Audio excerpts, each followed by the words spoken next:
Miarabantsika tsirairavindray ohatratra ity sabata maraina fa 20 volana jolay ity soan'Andriamanitra isika fa mbola nahazo an'izao fotoana manokana izao indray ity maraina ity mba handraisantsika ny ten'Andriamanitra. Mbola midirantsika any amin'izay nefa dia vavakisika. Ny Tompoandriamanitra dia rainay ra-poeran-tsaina ianao izay mbola manome anay an'izao maraina izao mba hahafahanay mifandray aminao. Koa afazo ny famampananay ary toano hatrany izay mba tsy ho lavolefona fa hitsaka hatrany hijery anao amin'ny fotoana rehetra. Toana sy angatany amin'ny anaran'i Jesosy. Amen.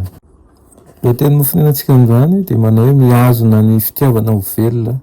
Any amin'ny Kolosiana 3:7-12 sy 7:20 manao hoe ianareo vehivavy maneky ny vadinareo arak'izay mety atao amin'ny Tompo.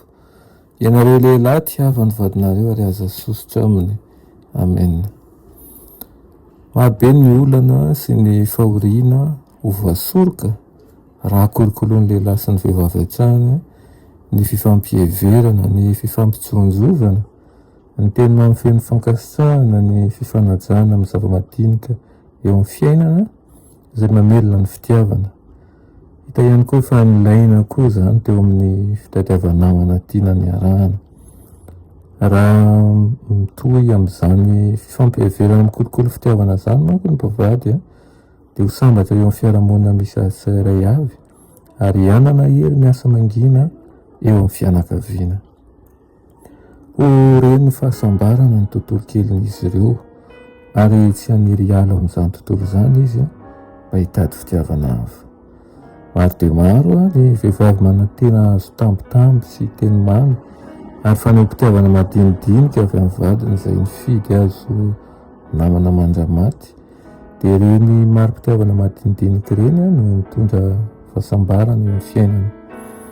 Raha mba mitoetra ho malefaka mandrakariva hifotsika io ao atokantrano, raha mba fifandeferana sy ifampianona ny mpitiavana no asitsika ny faneho-kevitra sy ny fomba fijery ankilana, raha mba miezaka ny vehivavy mitady izay fomba hanehoana fitiavana amin'ny vadiny ary ny lehilahy koa toraka izany amin'ny vadiny dia hiampita amin'izany izany toe-tsaina izany.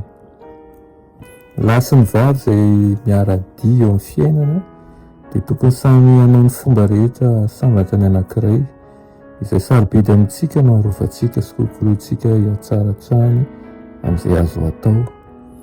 Misy fifanakalozana natao sy fanoloran-tena ho mandritra ny fiainana atao anatin'ny fifanekena ara-panambadiana. Izany dia tokony hiezaka arak'izay tratra ny lahy sy ny vavy hifehy lelany. Andreo manao teny tsy ampieverana na feno fahasorenana.